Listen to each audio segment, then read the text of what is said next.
Shoes की ज़रूरत नहीं है। Irrespective of socio economic class, walking is for you.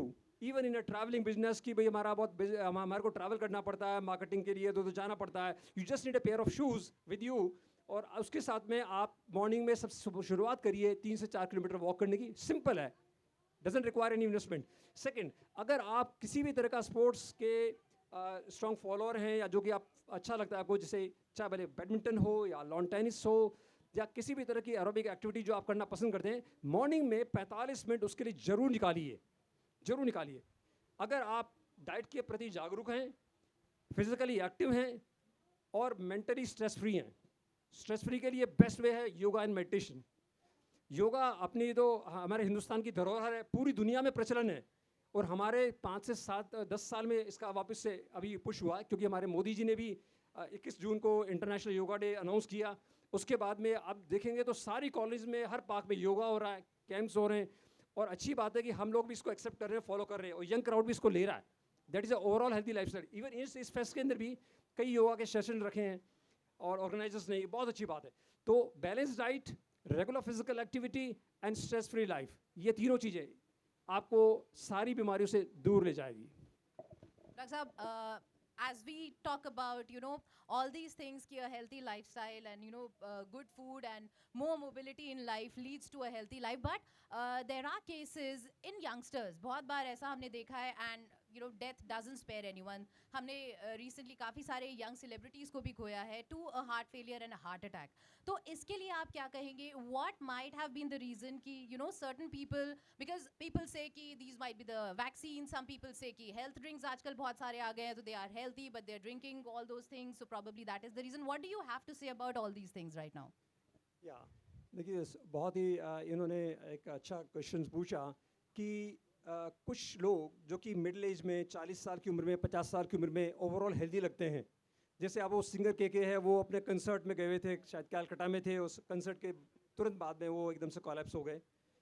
और ऐसे ही आपने सुना होगा जयपुर के जितने भी वासी हैं कि कुछ डॉक्टर्स, अभी हमारा एक स्पोर्ट्स टूर्नामेंट चल रहा था डॉक्टर्स का, प्रीमियर लीग, और ये तो उसमें क्रिकेट खेलते खेलते वो कोलैप्स हो गए। बॉलिंग करके आए थे, in fact he was a fast bowler, और बॉलिंग का अपना पूरा ओवर फिनिश किया। उसके बाद में फील्डिंग के लिए जैसे ही वो लॉन्ग ऑन पर जा रहे थे, वो वहाँ पे कोलैप्स हो गए। एक और डॉक्टर साहब का भी आपने सुना होगा, जो कि बैडमिंटन टूर्नामेंट में, वो भी बात भी 3 से 4 महीने हुए हैं, बैडमिंटन का मैच खेल रहे थे, उनको अनइजीनेस हुई, और उन्होंने अपने हॉस्पिटल के ही कार्डियोलॉजिस्ट को कॉल किया कि डॉक्टर साहब मेरे को डिस्कम्फर्ट हो रहा है और मैं कार से आ रहा हूँ। उनके साथ में उनकी वाइफ उनको ड्राइव करके ले जा रही थी, and on the way to hospital collapse. उनको भी खूब हॉस्पिटल पहुँच के CPR किया गया, जिसको आप बेसिक लाइफ सपोर्ट कहते हैं, कार्डियो पल्मोनरी रेसिटेशन। वो हम सबको जानना चाहिए, सीखना चाहिए, और उसके लिए भी हमारे इस फेस्ट में भी सेशन चल रहे हैं, और हमारे हॉस्पिटल में भी आप कभी आके सीख सकते हैं। इवन ऑनलाइन भी आपको वीडियोस मिलेंगे, तो वो भी सीखना बहुत ज़रूरी है, CPR का सेशन। और लेकिन उन सब डॉक्टर्स, उन 2 डॉक्टर्स जिनका मैं जिक्र कर रहा हूँ, दोनों की दोनों को बचाया नहीं जा सकता। जबकि आप ये ताजुब करेंगे कि वो जो मैच चल रहा था उसमें सब सारे डॉक्टर्स थे। SMS का ही ग्राउंड था, SMS मेडिकल कॉलेज के ग्राउंड में वो क्रिकेट टूर्नामेंट चल रहा था, और वो वहाँ पे ग्राउंड में कोलैप्स, प्रॉपर CPR उनका नहीं हो पाया, और SMS की इमरजेंसी में जब तक लाया गया, तब तक उनको जो हमारे जो गोल्डन जो टाइम होता है 3 से 5 मिनट का समय चले गया, और काफ़ी मसाज के बाद में भी उनको बचाया नहीं जा सका। तो क्या रीज़न है कि ऐसे सडन इवेंट होते हैं? इवन आपने जो सुना होगा कि इंटरनेशनल फुटबॉल टूर्नामेंट में लोग एकदम फिट है पर्सन, दौड़ रहे हैं और करते हुए एकदम से कोलैप्स हो गए। तो इसके कई कारण हैं। देखो, एक कारण तो ये होता है कि जेनेटिक में किस तरह का होता है। जेनेटिक कारण में एक तो हमारे जो हार्ट की जो रिदम डिस्टर्बेंस की भी टेंडेंसी होती है, जिसको बोलते हैं कि कार्डियक एरिथमिया। एरिथमिया में क्या होता है कि हार्ट जो नॉर्मली 70-80 कॉन्ट्रैक्ट करता है, तो एकदम से उसने 300 350 में यूँ करना शुरू कर दिया। इसको बोलते हैं वेंट्रिकुलर टेकिकार्डिया या फिब्रिलेशन, और वो होती है पेशेंट कोलैप्स हो जाता है। अब ये वेंट्रिकुलर टेकिकार्डिया फिब्रिलेशन कई बार हमारे चैनलोपैथीज होती है, जो कि यंग एज में हो सकती है। 18 साल का बच्चा, 20 साल का बच्चा हेवी स्पोर्ट्स खेला और उसको रिदम डिस्टर्बेंस हुआ, कोलैप्स हो गया। इसका कारण ये कि उसको हार्ट अटैक ही हुआ है, उसको कार्डियक अरिथमिया की वजह से वो कार्डियक अरेस्ट हुआ है। और it could be a genetic, family में भी कई बार रन करती है और कई बार रन भी नहीं करती है। दूसरा कारण होता है कि एक्यूट हार्ट अटैक का होना, जो कि सबसे ज़्यादा कॉमन है पूरी दुनिया में इस सिचुएशन में। कि आपके नस के अंदर की सतह की चर्बी है, जो कि हम बोलते हैं कि वल्नरेबल प्लाक। प्लाक क्या होता है कि हमारी नस के अंदर की सतह, जिसको इंटीमा कहते हैं, उसमें चर्बी की जमावट होती जाती है। जैसे पानी पाइप में फ्लो करता है तो सॉल्ट जमता है, हमारे नस में जो बहने वाला जो रक्त है, ब्लड है, उसके अंदर की चर्बी है, सतह के नीचे जमती रहती है। और थोड़ी बहुत जो चर्बी है, 20-30% हम सब में ही जमती है। लेकिन इस चर्बी की मात्रा में अगर हीट पैदा होती है, मैक्रोफेज जो इनगल्फ करते हैं फैट को, उससे हीट प्रोड्यूस होती है, तो हीट प्रोड्यूस करके उस सतह को वीक कर देती है। उसको बोलते हैं वल्नरेबल प्लाक इंटीमा, और वो रप्चर करती है। वॉल्केनो ज्वालामुखी की तरफ फटता है, जैसे ही फटता है उस पर जो रक्त जो फ्लो कर रहा है वो थक्का जमाता है। प्लेटेड कोशिकाएं जो आपको रक्त को जमाती है वो उस पर चिपक जाती है और एकदम से नस बंद हो जाती है। तो बोलते हैं ना कि साहब 5 मिनट पहले तो मेरे से हंस के बात कर रहा था, मेरे साथ डिनर कर रहा था, और वो 5 मिनट बाद में कोलैप्स हो गया। तो वो नस जिस टाइम पे बंद होती है, तो उस टाइम पे हृदय की मांसपेशियों में रक्त का संचार नहीं होने की वजह से वही इलेक्ट्रिकली अनस्टेबल हो जाती है। धड़कन जो नॉर्मल 80 होती है, एकदम से यूँ 200-300 करने लगती है। जैसे ही 200-300 में गया, हार्ट इफेक्टिव कॉन्ट्रैक्ट नहीं कर रहा, बीपी फॉल होता है, और बीपी फॉल होने से ही एकदम बेहोशी आती है। और बेहोशी होते ही अगर तुरंत आपने मसाज चालू कर दिया और तुरंत नियर बाई सेंटर को इन्फॉर्म किया सब ऐसा है, और उन्होंने आके डीसी शॉक करके पेशेंट को कन्वर्ट कर दिया, रिदम आ गई, हॉस्पिटल लगे, 100% वो बच जाते हैं, 100%। इसीलिए पूरी दुनिया में जितने भी पब्लिक प्लेसेस हैं, जैसे अभी हमारा कन्वेंशन हो रहा है, railway station, bus stand, airport, सब जगह आपने देखा हुआ एक लिखा हुआ device AED, automatic external defibrillator. ये वो डिवाइस है, जबकि कोई पेशेंट कोलैप्स होता है तो उसका ग्लास तोड़ के वो AED वाले डिवाइस को निकालिए और उसके 2 पैडल निकाल के छाती में आपके एक्सटर्नल बोन के इस तरफ और इस तरफ दोनों तरफ रख के शॉक कर दीजिए। शॉक करके आप मसाज करते रहे। मीनवाइल जैसे अमेरिका में 911 नंबर है, ऐसे हमारे हिंदुस्तान का भी नंबर है, तो उस पर कॉल करेंगे, तब तक नियरेस्ट हॉस्पिटल की एम्बुलेंस आ रही है, तब तक आप मसाज करते रहिए और फिर उनको एम्बुलेंस में शिफ्ट कर दीजिए। अगर आप 2 से 5 मिनट में अस्पताल पहुँच गए और वहाँ मेडिकल टीम ने टेक ओवर कर लिया और वहाँ जाकर के आपने देखा कि बीपी हार्ट रेट इनका आ गया, ECG में अटैक आया, तुरंत हमने कैथलैब में लिया, एंजियोग्राफी करी, नस जो ब्लॉक थी उसको क्लियर कर दिया, तो ये पेशेंट बच जाते हैं। ये बहुत रोबोटिक साइंस नहीं है, ये बिल्कुल रूटीन वर्क है जो कि पूरी दुनिया में होता रहा है, हम भी कर रहे हैं। EHCC अस्पताल के पास में कई पेशेंट हमारे एयरपोर्ट पे कोलैप्स होकर हमने रिसीव किए हैं, जिनको हमने रिवाइव कर लिया। आसपास में अगर 1-8 किलोमीटर में जो पेशेंट हैं कोलैप्स होकर आ रहे हैं, उनको तुरंत हमने अब CPR किया, लाइफ सपोर्ट पे वेंटिलेटर पे लिया, जीवन रक्षक दवाएं चालू करी, सीधे कैथेटर में गए, ब्लॉकनेस को खोला और वो हंस के डिस्चार्ज होकर चलते हुए गए हैं। तो सबसे बड़ा महत्वपूर्ण है, जब भी कोई पेशेंट कोलैप्स हो उसको तुरंत रिवाइव करने के लिए CPR करना है।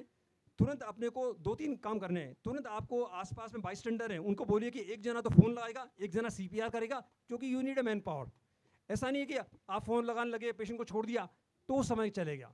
एक जना मसाज करेगा, दूसरा जना फ़ोन करेगा और तीसरा जना सब कुछ कोऑर्डिनेट करेगा और अपने फैमिली को इन्फॉर्म करेगा। तो ऐसे में आपको जानों को बचाया जा सकता है।